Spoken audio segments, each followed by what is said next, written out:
Selamat datang di Sehari bersama pemilik Shining Bright.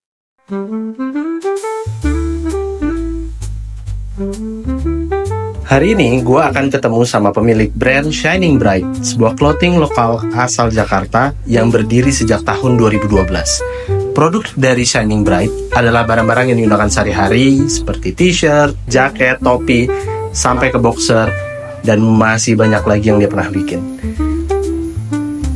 Ini Vian, pemilik sekaligus pendiri Shining Bright. Jadi gue kenal sama Vian waktu gue jadi LO Viera tahun 2011 waktu kerja di Musika Studio. Dari Viera lalu ke Midnight Quickie, dia sampai jadi road manager Midnight Quickie, dan juga dia pernah jadi road manager Viera waktu itu. Jadi disitulah kami kenalan.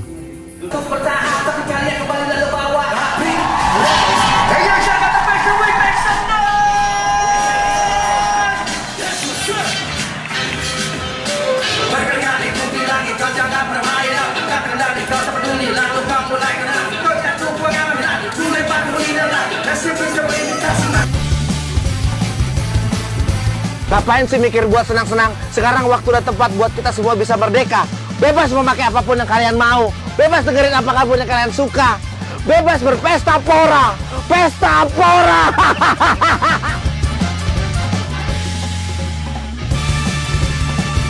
Ada satu lagi nih, Antara Suara mempercayakan merchandise konser Sheila on 7 2024 kepada Shining Bright. Laku keras sampai sold out loh merchandise-nya. Siapa yang datang waktu itu? Beli merchandise-nya nggak? Tulis di komen.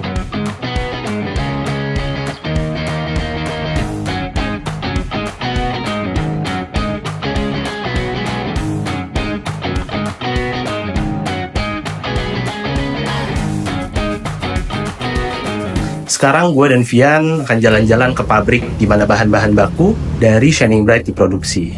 Ikutin terus perjalanan kita ya. Bu OTW ya. Oh iya, ini berangkat dari Bintaro? Kita berangkat dari Bintaro, benar Bu. Oh iya. Oke Pak. Baik Bu, terima kasih Bu. Sama-sama Bu. Oke, jadi kita langsung aja samperin tempatnya, biar ngeliat langsung prosesnya dari benang sampai dengan jadi sebuah strike. Oke. Kemana Bang Rido? Arahnya Bang Rido? Nah, ini tim kita nih. Ada Bang Rido, ada Ari tuh sebelah kiri.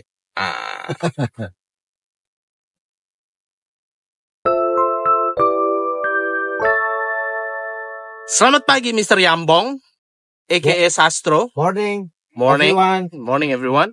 So, kita lagi jalan kemana ini? I think I wanna go to factory for the webbing stripe. Webbing stripe, okay.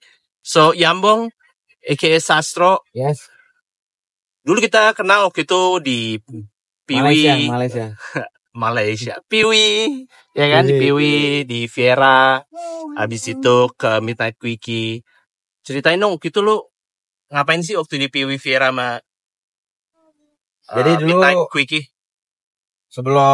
jauh sebelum Piwi Gaskin, Viera, Midnight Quickie, dan Shining Bright sendiri, start tuh gue awal berkecimpung di dunia jual beli tanah. Akhirnya waktu itu nggak tembus target, makanya akhirnya gue beralih ke jual beli gitar. Nah, dimana jual beli gitar itu gue kenal sama Piping. Oh, nama Piping. Yes, dari situ gue belajar ilmu dagang dari dia. Gimana caranya yang tadinya nggak punya modal jadi punya barang, yang tadinya punya barang bisa dijual jadi duit. Prinsipnya seperti itu. Terus dari perkenalan dengan Piping, banyak ilmu-ilmu yang gue pelajarin, yang gue terima tentang kehidupan, alam semesta, dan dunia. Begitu pula juga dengan kayak masa depan. Jujur sih dulu gue bisa dibilang no future ya. Kenapa no future? Karena apa yang gue jalanin untuk hari ini dan gue nikmatin untuk hari esok. Kenapa seperti itu? Karena memang seperti itu adanya. Jadi nggak ada daya dari banding-banding. Jadi semuanya itu awal mulanya karena musik ya. Musik dulu ya kan, jadi kenal ya kan. Habis itu ketemu sama Piping. Yes. Dari situ dimulai. perjalanan Shining Bright. Yes. Jadi intinya Tahun 2012 kan itu? ya yang gue tangkep dari tahun gue main sama Piping dari 2006 apa 2007 lupa gue. Main sama Piping. Yes. Masa kenal sama Kenal Piping kan? Yes. Jadi itu yang gue tangkap sampai sekarang tuh, ketika musik dicampur dengan bisnis itu atau dagang, itu akan lebih santai untuk menjalani proses-prosesnya dan lu bisa nikmatin. Kadang dagang di atas, kadang dagang di bawah. Nah, isi hati lu bisa lu relatein sama musik-musik yang menurut lu asik untuk lu denger. Seperti musik? Banyak. Mungkin kalau gue ya, Hmm. ya contoh kita bisa dengerin lagunya Midnight Wiki, Bebas Lepas, Aha. gitu. Atau kalau lagi sedih kita bisa denger Viera, Yang apa? yang seandainya, Seandainya. mungkin. Kalau misalnya kita lagi bersama teman kita bisa denger Pi Gaskin, Aha. Berdiri Terinjak. Terinjak. Dan kalau misalnya kita lagi bucin banget bisa dengerin Killing Me Inside, Yang apa? Dirimu di Hatiku. Jadi ya tergantung isi hati lo aja mau gimana gitu. Ceritain dong. Itu bener gak? 2012 Shining Bright didiriin. Hah? 2012. Jadi sebenarnya gini, jadi Gimana? sebenarnya pada awalnya dulu tuh kita tuh rame-rame tuh zaman-zaman gue di Viera tuh kita jujur terima kasih banget Raka tuh gitaris, salah satu gitaris dari Viera, dan dia juga bos gue, Mhm. Raka Cyril Damar, thank you banget aka Cyril. Ya dulu kayak jujur gue kerja tapi ngerasa nggak kayak kerja gitu sama Raka. Kayak gue tinggal bareng sama dia setahun gitu di rumahnya, makan tidur kerja di situ gitu. Jadi kayak bondingnya dapet gitu. Nah di situ tuh Raka lebih dulu tuh bergelut di usaha clothing line dengan nama brand Schizo, Schizo Apparel. Apa enggak? Coba diulang. Schizo Apparel. Oke, tuh yang bener. Maksudnya kayak gitu. Jadi ya di situ memang gue nggak notice kalau misalnya gue bakal punya usaha yang look like-nya mirip seperti Raka yang udah duluan ngejalanin gitu. Tapi apa namanya ya, nggak kepikiran juga gue bakal ke situ. Pada suatu hari Raka pernah nanya juga sama gue, buat lu kira-kira selain hidup dari musik nih, kira-kira lu pengen punya usaha apa? Jujur sih gue nggak kepikiran pengen usaha apa-apa Rak ya, karena ya dalam apa ya, dalam hal dagang ataupun berdagang gitu, berniaga, gue nggak ada knowledge sekali, nggak ada ilmu gitu. Mungkin yang gue alamin sama Ping itu ya mungkin basic berdagang lah gitu. Tapi memang ya nggak kepikiran lah. Sering berjalan waktu terus pada akhirnya di situ gue kenal sama yang namanya my brother Tara Budiman, Bimantara Budiman, itu my brother. My brother. Di situ gue ngobrol-ngobrol di base camp di Ampera 1 nomor 34, gue inget banget. Itu my second home and my second brother, sister, my boy, my roots, and my everything together. Alright, enjoy. I wanna get to Kebagalang. Jadi ketemu sama Bimantara Budiman, Ya, a.k.a. Tara Budiman. itu di rumah Raka tuh gue inget banget. Terus apa yang terjadi di situ? Ya kita nongkrong main gitu kayak selayaknya kita berteman aja. Lalu abis itu dari situ langsung di hari tersebut langsung Shining Bright terbentuk kah atau gimana? Terus langsung diinfokan bahwasannya kalau apa ya, yuk kita bikin usaha yuk gitu. Ayo gitu. Berapa modal sekian jalan gitu. Jadi bisa dibilang nggak ada kayak wah ini bisnis plan apa, nggak ada kan? Emang benar-benar di awal tuh emang kita seru-seruan bareng gitu kan? Ya. Usaha bareng kayak gitu. Ya. Dan jadi gini, awal tuh gimana tuh? Gua sama Tara punya modal gitu kan. Punya modal maksudnya bukan berupa uang nih. Tapi modal bukan punya modal, apa namanya? Punya modal ya benar. Punya modal. Tapi gua nggak punya uang. Gitu. Jadi modalnya apa? Gue jual Vespa. Oke. Dari situ tuh ya. Dari situ gue jual Vespa, duit itu gue buat legal usaha. Berapa nilainya jual Vespa tuh waktu itu gue inget 12.450.000. Oke. Itu tuh modal yang di store di awal tuh ya. Ya, storan di awal, store tunainya segitu. Kasih dah. Oh gitu. Eits, ini bukan sponsor. Tapi kalau masuk, yuk boleh yuk Le Mineral. Terima kasih Lemin. Ketika Anda berbicara, jangan lupa Le Mineral solusinya. Nah, yang ada manis-manisnya ya. Iya. Oke, jadi itu 12.500.000. Tapi Ya. di satu sisi lo nggak kebayang dan yang lain. Artikel pertamanya apa sih? Itu langsung kayak dar, langsung bikin banyak dan yang lain atau gimana?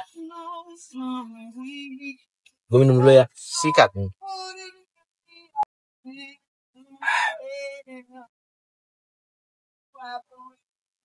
Minumnya orang Indonesia. Le Minerale, minumannya orang Indonesia. Masuk. Jadi dari modal yang disetor, habis jadi jualan Vespa tuh 12.500.000, artikel pertamanya jadi kaos. Kenapa kaos? Sebenarnya waktu itu gue sama Tara tuh kepikiran pengen ngebuat kaos kaki. Kaos kaki, oke. Ya. Kenapa kaos kaki?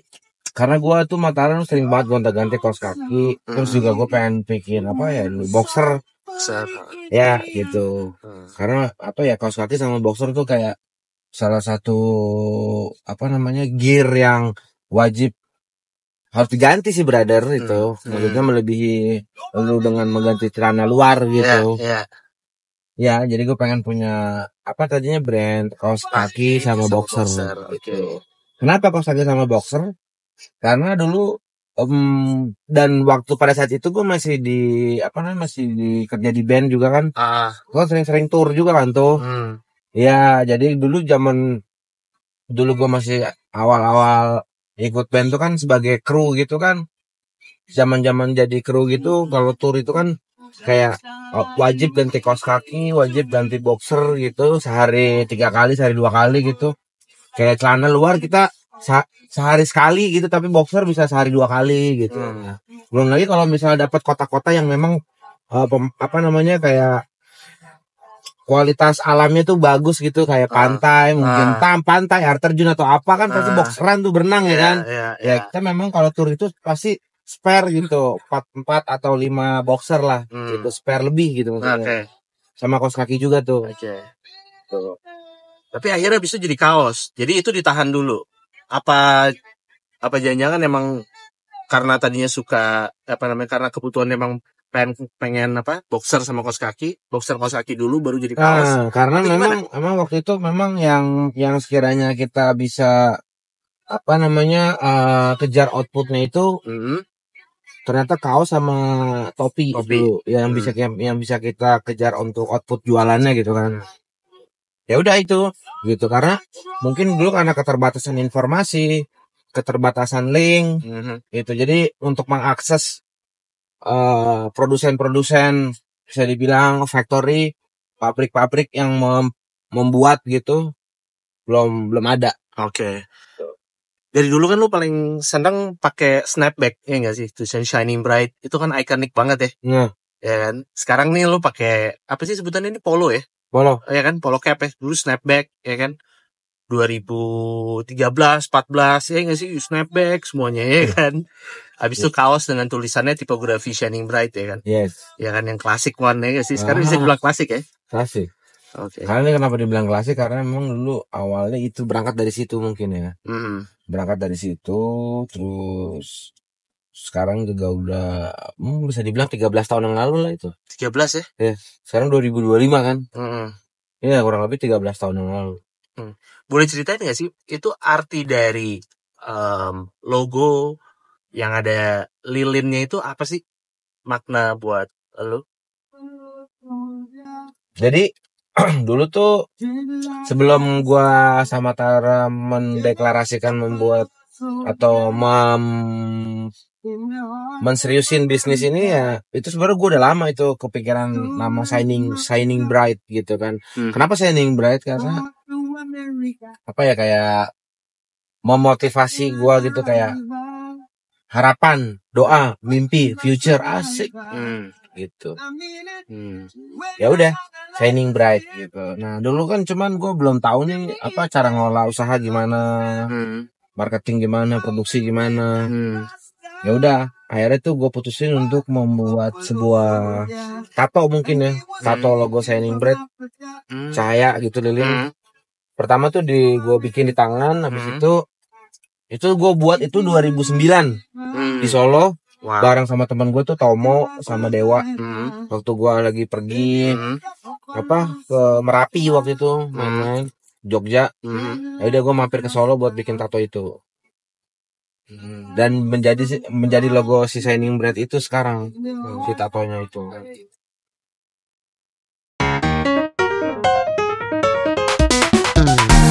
Kita sekarang udah nyampe nih ya ke lokasi pertama ya. Ya, sekarang kita lokasi pertama ada di salah satu kota di Indonesia. Tentunya udah pasti di Indonesia. Kita ngapain ke sini?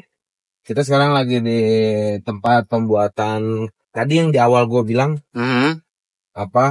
Coba di callback ke belakang tadi.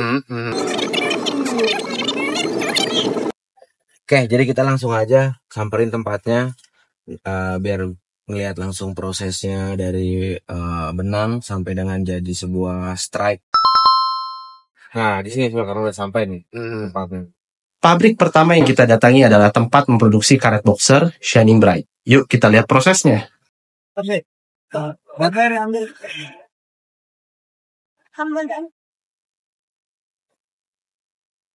Yang hijau udah jalan.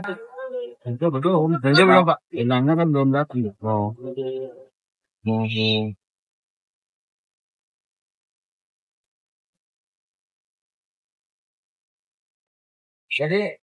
Jadi ini lagi proses sama di dengar.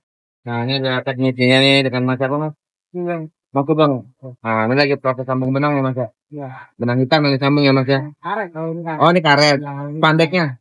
Iya. Ini pandeknya. Jadi karena kita untuk bikin karet boxer, jadi ada karet, ini benang, ini karet. Yang hitam itu karet, guys. Lihat gak? Yang ini karetnya yang hitam. Nah, itu karet.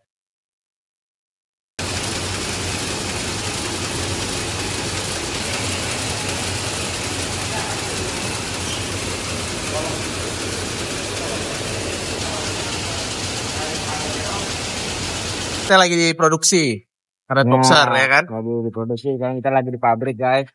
Lagi ngecek produksi. Ini lagi ada penyambungan karet biar elastis nih.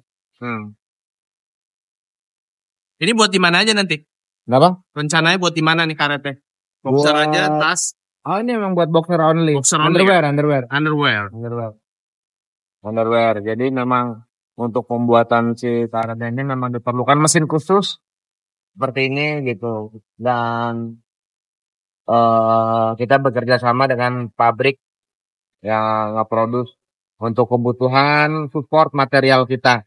Ini salah satu bentuk material yang diproduksi di pabrik ini.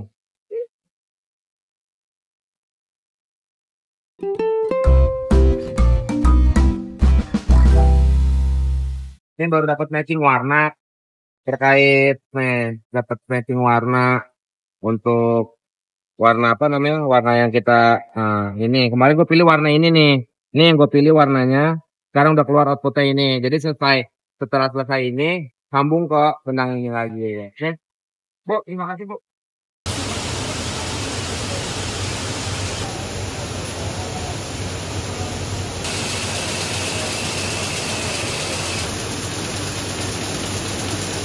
Ini mampir kita dulu dok. Makan siang dulu dok. Pecak itu.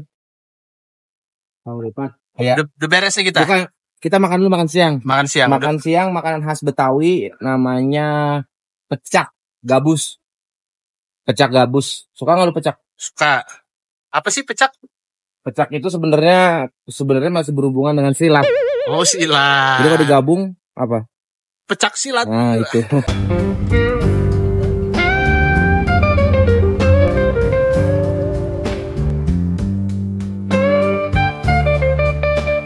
Nih tempat makan siang gua di sini. Saya kan kalau misalnya lagi ada kunjungan industri di daerah, awas becek belakang. Di daerah-daerah pegunungan bisa kita lihat di sebelah sana tuh gunung, keluar aja. Dari sini mengarah ke daerah gunung. Nah, tuh gunung kelihatan tuh. Tuh gunung tuh. Tuh kelihatan tuh. Ya. Ya. Oh, iya. Shining Mana? Bright. Tahu dia Shining Bright kan? Tahu kan, Bang? Tahu lah. Tuh. Gimana bang? Tangannya gimana? Shining Bright oke lah pokoknya. Shining Bright oke kan? Oh, tahu dia. Sama kayak di mobil bacanya kan? Brother. Tadi juru parkirnya, ya kan, pakai topi Shining Bright, ya kan. Dan gue langsung nih sama pemiliknya. Gimana perasaan lo? Ya, tentunya ya apa namanya nggak tahu juga ya.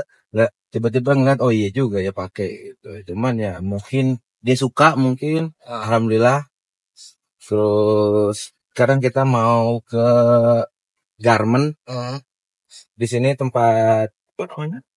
Gua produksi untuk berbagai jenis model celana ya. Nanti kita bakal sebentar lagi sampai. Tempatnya enak, belakangnya danau gitu nggak? Ada danau, ada gunung. Jadi kalau misalnya kadang-kadang gua suntuk, gua bisa mancing di situ. Terus juga bisa apa namanya? Grepe-grepe juga bisa gitu.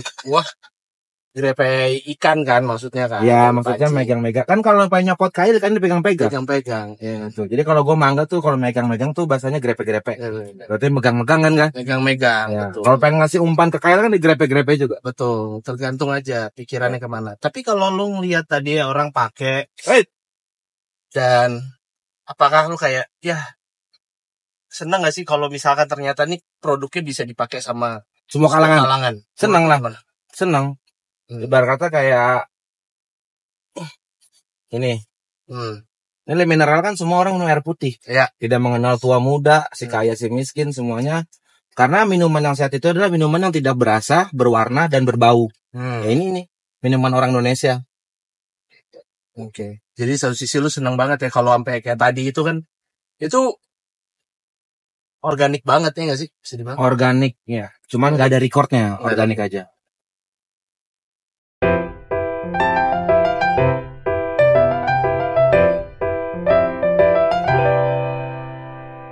Kapan akhirnya lo ngerasa bahwa oke nih gue mau hidup menjadi pengusaha, terutama fokus di Shining Bright? Jadi itu pada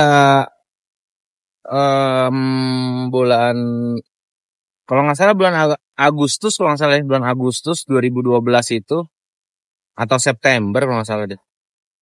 Itu gua apa namanya memutuskan untuk berdagang. Yang dimana waktu itu setelah gue mendapatkan apa namanya keyakinan, kemantapan hati lah. Akhirnya gue mulai tuh berdagang tuh yang awalnya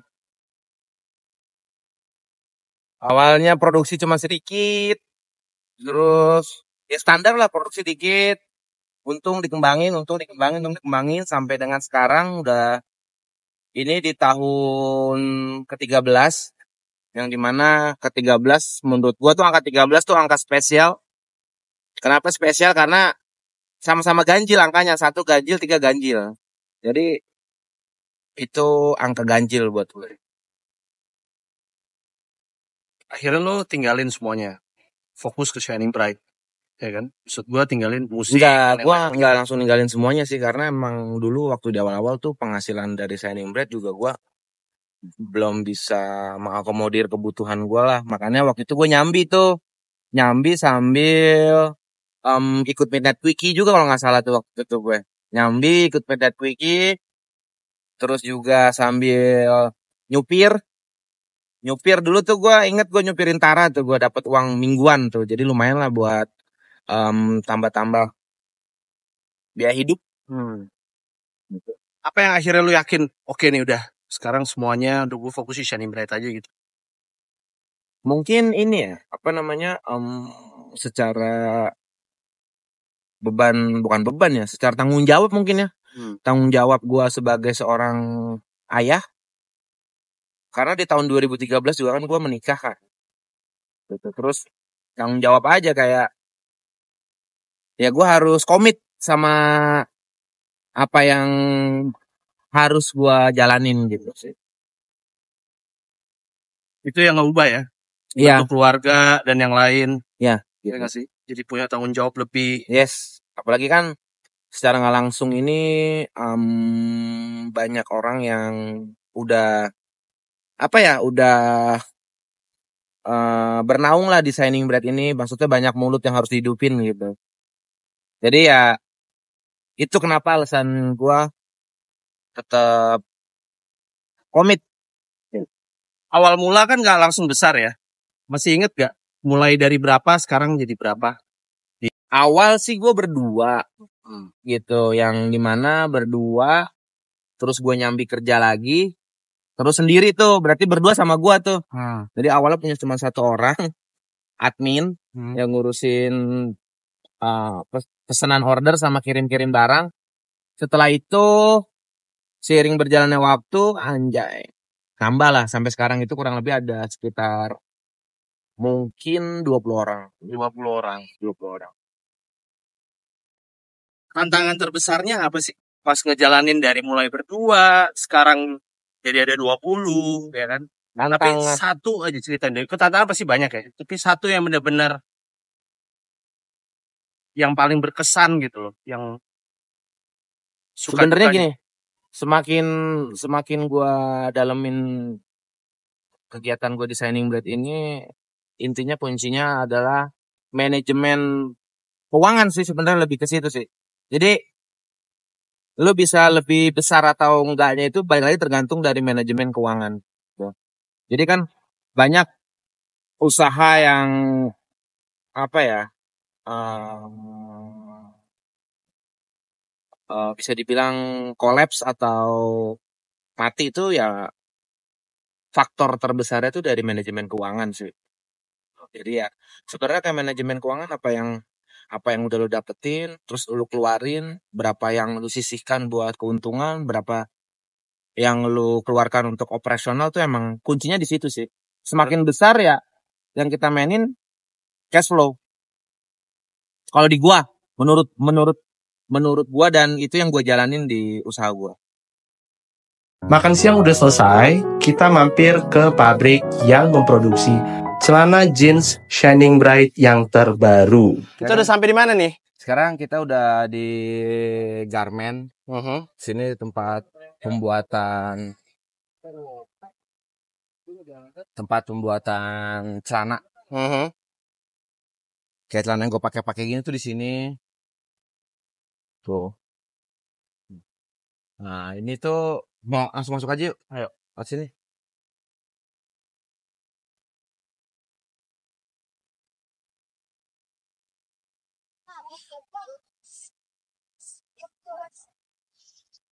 Nah,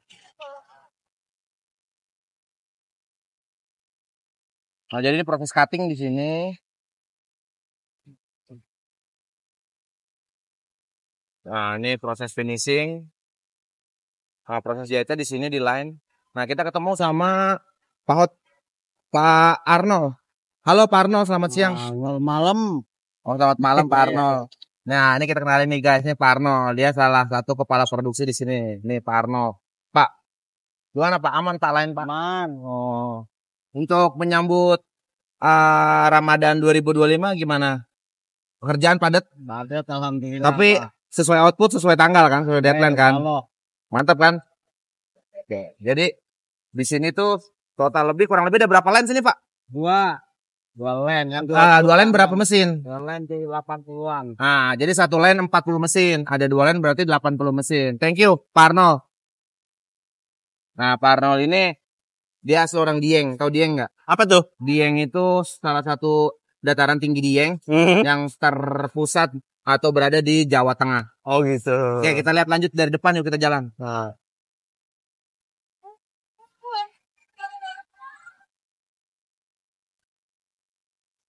Nah, ini adalah proses bartek.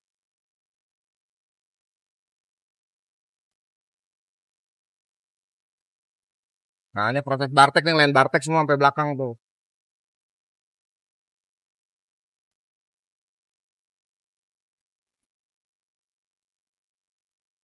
Nah, ini line.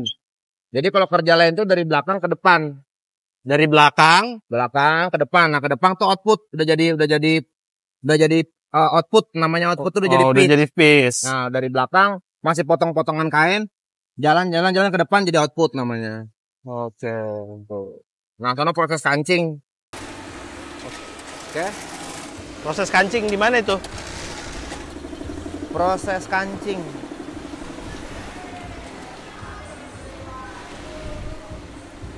Nah, ini proses kancing. Mang, punten, Mang. Oh iya, monggo. Amit ya. Monggo. Nah, coba contohin proses kancing nih. Siap. Lihat stikernya aja, stiker apa sih? Mesin apa kuwi? Brother. Oh.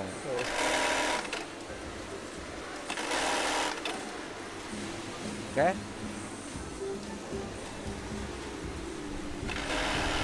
Natural.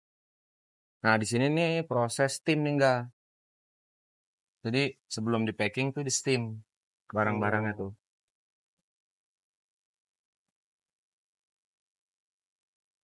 Jadi agar dipastikan nyampe ke customer tuh produknya udah rapi, ya. udah lecek.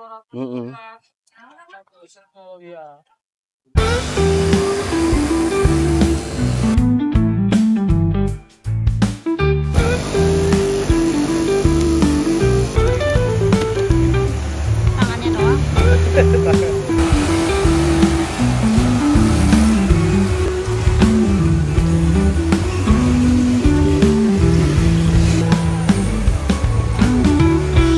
Nah, ini udah siap untuk di delivery.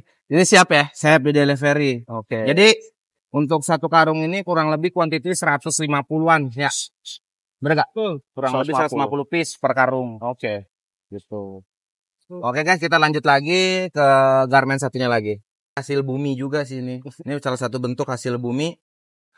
Apa yang aku tanam itu yang aku makan. Kita lihat guys.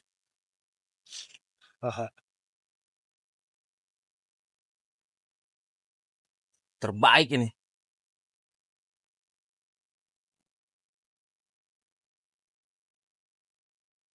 Gimana rasa rambutannya? Manis. Manis.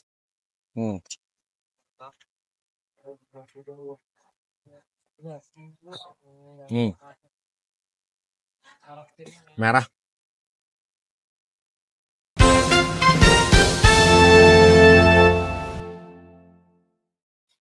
Ada sarang burung, Dok.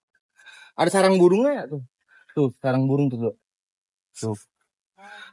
Ada sarang burung, baru tahu gue. Hah? Burung apaan tuh, Dok? Kan, itu mah daun inian. Buah sarang burung. Kan. Yang daun pengancur pohon. Motor lu mau naikin sini aja. Mana kita? Kita mau ke garment satu lagi. Di sana kita produksi terkait untuk kemeja, jaket, gitu-gitu. Lanjut lagi ke pabrik garment untuk kemeja-kemeja Shining Bright. Kayak yang dipakai sama Mas Fian Sastro ini, bikinnya di sini.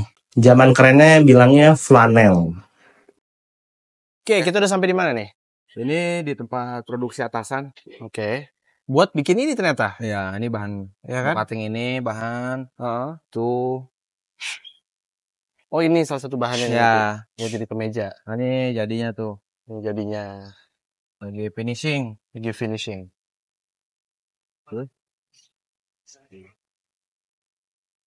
Nggak sehektik yang tadi ya. Karena katanya di sini lebih ke finishing aja ya, pola sama finishing. Ya, Ya kan, di atas jahit di atas. Oh, jahit di atas. Di atas, lantai 2. Konsepnya serupa ya semuanya. Hall panjang, langsung sistematis ya nggak sih? Jadi kita balik lagi ke yang tadi tuh. Ini persiapan buat kapan sih? Ini Flannel. sebenarnya Ini flannel hitungan kan? ini flannel jacket. Flannel jacket kan? Yes. Sebenarnya Rilis lebaran? enggak, sebenarnya mah daily aja. Oh. Maksudnya emang kerjaan kita untuk reguler. Oh, gue pikir spesial buat lebaran enggak? Enggak. Tuh. Jadi memang reguler kita aja. Oh, gitu.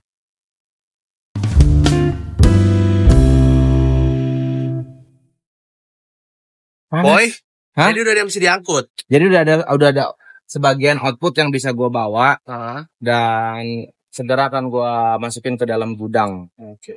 Gudang Yamboy. Gua balik.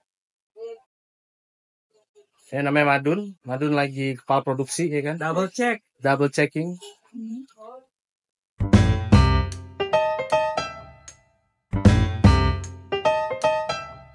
Kita udah sampai nih di kediaman Mr. Yambong, ya kan? A.K.A. Sastro.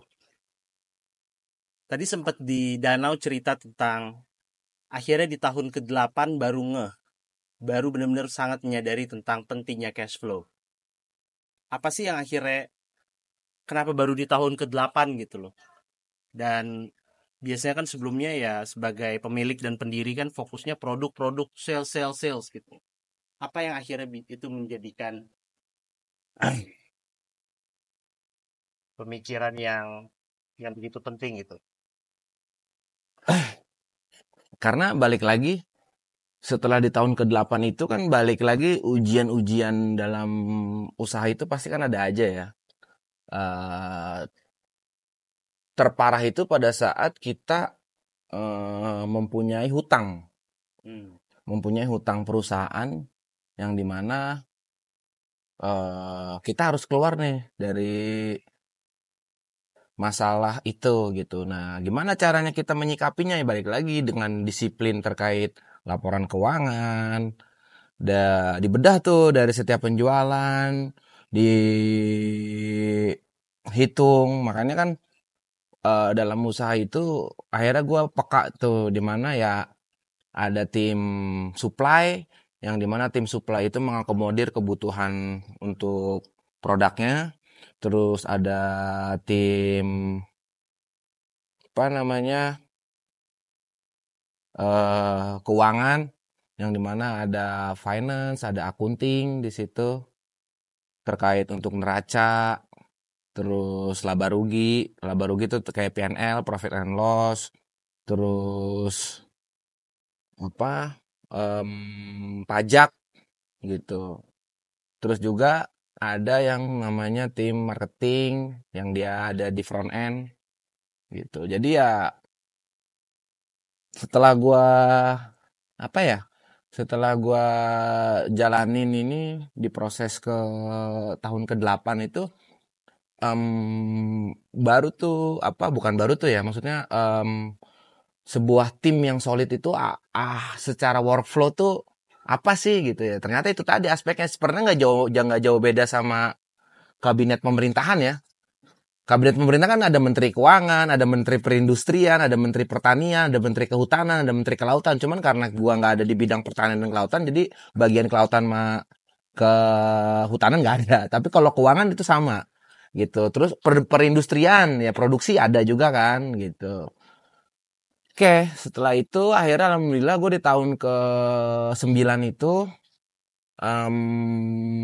banyak pelajaran yang gue ambil tahun ke-9, tahun ke-10 gitu. Nah, di tahun ke-12 itu alhamdulillah udah mulai stabil dalam arti utang-utang udah beres semuanya gitu. Nah, balik lagi kenapa timbul terjadinya hutang atau terjadinya rugi dalam sebuah usaha itu? Kalau menurut gue itu ya balik lagi namanya mismanagement itu.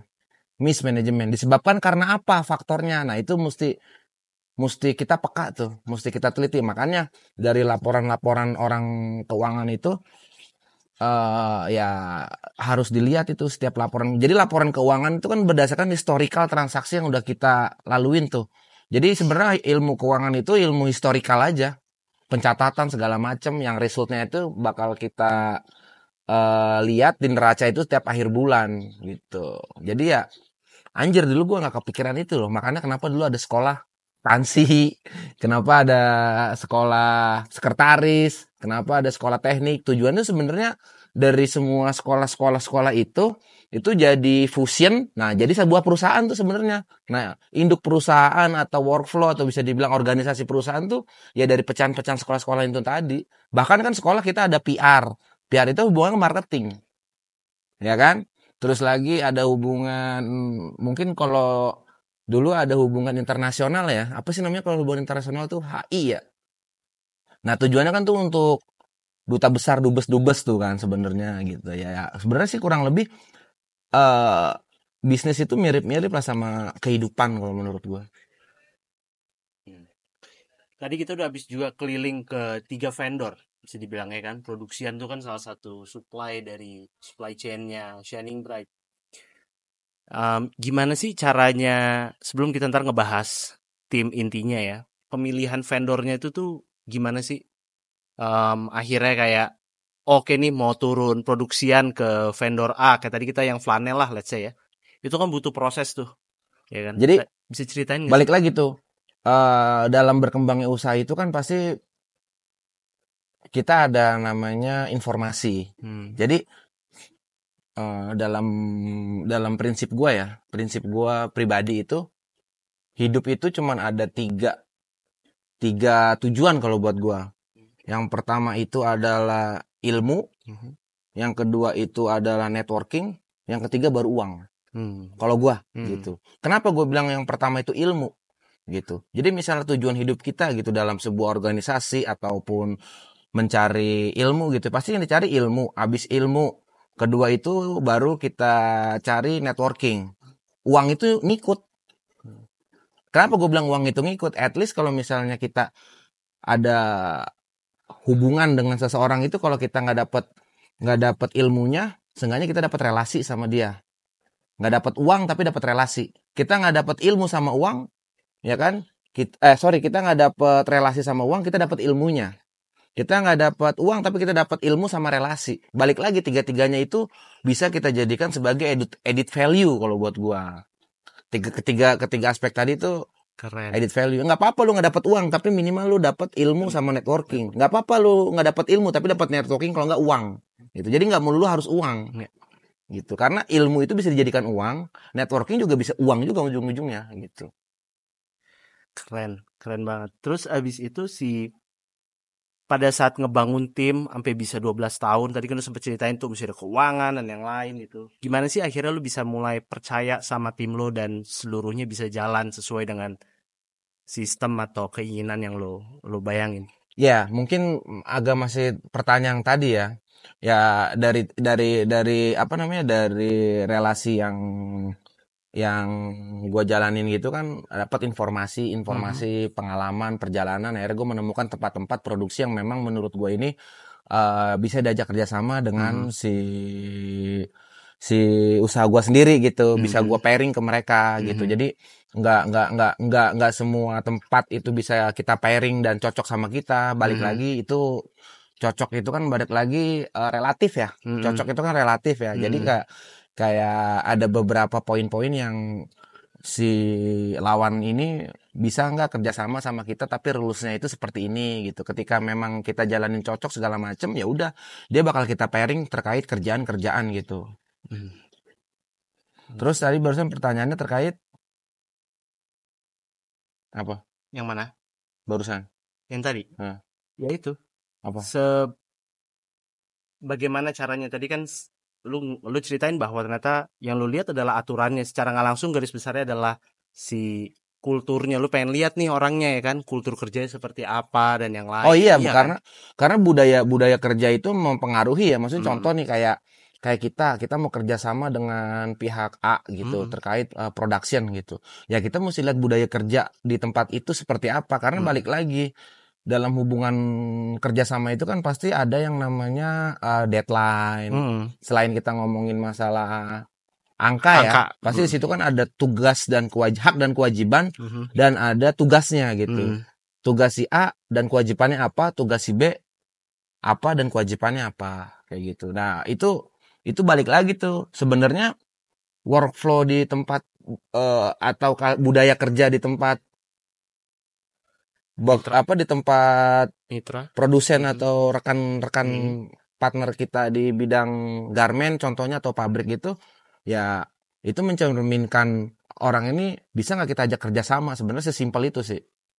Shining Bright kan udah banyak banget ya kolaborasinya ya. Salah satunya tuh yang paling banget nempel di ingatan gue adalah kolaborasi dengan Warner Brothers ya. Dan bisa sampai di level tersebut itu kan bukan cuman uang, tapi ada kepercayaan yang mereka taruh gitu, dititipin IP-nya ke Shining Bright untuk gimana caranya dikembangin gitu. Di akhirnya karyanya dibentuk, ada yang topi, ada yang sweater, ada yang kaos dan yang lain ya kan. Ada Looney Tunes IP-nya, ada Tom and Jerry, Scooby-Doo dan yang lain. Itu semua kan bukan dari awal ada keinginan sampai ke sana gitu. Akhirnya ada kesempatan yang bisa membawa ke sana gitu. Apa sih pelajarannya dari kolaborasi tersebut?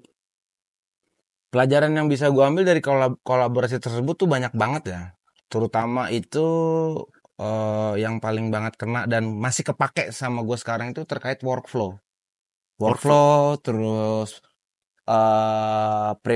preparation praproduksi, terus post pro-nya, terus pre-pro gitu. Terus apa ya, kayak planning mungkin. Karena kan dalam setahun itu kita dikejar tuh ada plannya apa aja dalam setahun, Q1, Q2 sampai Q4 gitu kan. Terus lagi disiplin tuh penting banget tuh, karena kan balik lagi deadline rilis produk itu kan bener-bener harus disesuaikan sama supply-nya, produksinya. Kalau misalnya kita di bagian supply atau produksinya nggak disiplin, otomatis tuh lead time produksinya bakal mundur tuh jauh. Nah kalau lead time produksinya mundur, otomatis tanggal rilisnya juga mundur. Otomatis kalau tanggal rilisnya mundur, sayang. Jadi misalnya kita udah kontrak 1 tahun, contoh kayak kita kuliah lah ya, kuliah itu misalnya 100 SKS dalam 4 tahun gitu ya. Nah ternyata kalau misalnya lu nya nggak disiplin gitu, yang harusnya 100 SKS itu selesai dalam waktu 4 tahun jadi mundur. Jadinya kan lu rugi. Ada add cost lagi yang keluar di situ. Itu sih. Jadi poinnya adalah dengan kerja sama pihak luar negeri itu, mau nggak mau budaya kerja gua yang tadinya santai mungkin agak sedikit dipus ya ketika bekerja sama dengan pihak luar gitu. Ya kita harus ngikutin flow-nya dia, harus ngikutin ritmenya dia, kita harus ngikutin timeline marketingnya mereka gitu. Karena kan pihak mereka itu setahun itu dia punya timeline marketing nih, isu apa aja mesti dinaikin apa-apa, dan kita mesti relate tuh sama mereka. Jadi kita nggak bisa semua mau kita, walaupun kita udah oke, kita kontrak sama kalian terus udah kalian dilepas gitu, enggak gitu. Semua dalam pengawasan dan disesuaikan sama apa yang udah direncanakan. Ya gitu. Jadi ya yang kena gitu, yang sampai sekarang ya balik tadi tuh workflow, terus disiplin, terus lagi planning yang matang. Jadi kesempatan itu bisa kita, bukannya cuman kita raih gitu, bahkan kita bisa makan itu kesempatan kalau ada persiapan yang sangat matang. Jadi kalau persiapan itu matang, bukan cuma bisa diambil tapi bisa dimakan tuh kesempatan. Sadis. Terus gimana nih sekarang dengan online ya? Sekarang kan banyak fokusnya di online. Shining Bright juga di online, ya kan? Ada yang lebih ke orange ya kayaknya ketimbang yang hijau. Semuanya pada perang harga gitu kan, dan banyak yang akhirnya di tengah jalan bisa dibilang tidak bisa ikut bertarung gitu kan. Nah gimana tuh gitu strateginya Shining Bright untuk bisa terus beradaptasi terhadap perubahan-perubahan, terutama dari perubahan harga gitu? Ya karena menurut gua kemajuan teknologi itu pasti ya, itu suatu yang pasti gitu. Udah balik lagi seperti tadi, gue kerjasama dengan pihak manapun, kita selalu bisa untuk bahkan relate. Maksudnya bukan relate ya, maksudnya kita bisa nge-pairing, bisa ngimbangin gitu. Nah untuk kemajuan teknologi ini juga sama. Ketika zaman sudah maju ya kita beradaptasi dengan zaman tersebut gitu. Bukannya kita mengeluhkan terkait kemajuan teknologi, nah kita mengeluhkan keterbatasan kita yang tidak bisa mengikuti zaman gitu. Jangan. Jadi ibarat kata kayak kita ada problem, yang dipikirin jangan problemnya terus, tapi cara keluar dari masalahnya itu yang kita pikirin gitu. Jadi setiap masalah itu pasti akan hadir. Tapi kalau kita berkutat di masalahnya aja, ya cuman kita nyari benang yang kusut aja gitu. Tapi kita nggak coba gimana caranya mikirin gimana caranya ini benang agar nggak kusut lagi. Kalau ada benang baru gimana cara jangan sampai kusut gitu. Jadi ya berusaha kita pikirin cari solusi dari sebuah masalah tersebut gitu. Solusinya apa? Solusinya banyak ya. Kalau tadi yang ditanyakan sama Mas Angga ini Harga. banyak sih maksudnya poin-poin yang harus dijalanin dalam online. Jadi skema online sama skema offline itu beda. Mungkin ya kalau untuk usaha saya sendiri mungkin belum terlalu besar ya, tapi seenggaknya saya bisa apa ya? Bisa dibilang berkompetisi lah. Bisa dibilang masih bisa berkompetisi di online maupun offline gitu. Tapi memang untuk strateginya itu ada gitu. Memang ada strateginya dan ya tadi saya bilang tadi kita harus banyak-banyak lagi eh apa namanya mencari ilmu, networking gitu. Maksudnya ya banyak-banyak berteman lah, banyak-banyak bergaul dari situ kita. Mungkin kalau dulu di kampus kita ada forum ngebahas sama-sama temen gitu, sesama mahasiswa. Nah, dari pembahasan mahasiswa itu kan mengulik itu mencarikan solusinya ya. Nah, coba kalian bersama teman-teman yang menggeluti bidang yang sama dalam usaha, coba aja bikin forum atau diskusi bahas terkait apa yang kalian resahkan. Nah, di situ pasti keluar solusi. Dan kalau misalnya diobrolin secara forum, enaknya tuh kayak apa ya? Kayak punya dorongan power yang lebih lah ketika lu bisa menyelesaikan itu bersama-sama sama menyelesaikan sendiri tuh beda tuh. Gitu. Makanya kan ada pepatah mengatakan asiknya rame-rame. Itu apa tuh gue lupa tuh ya. Iklan rokok. Oh iya itu. itu. Oke.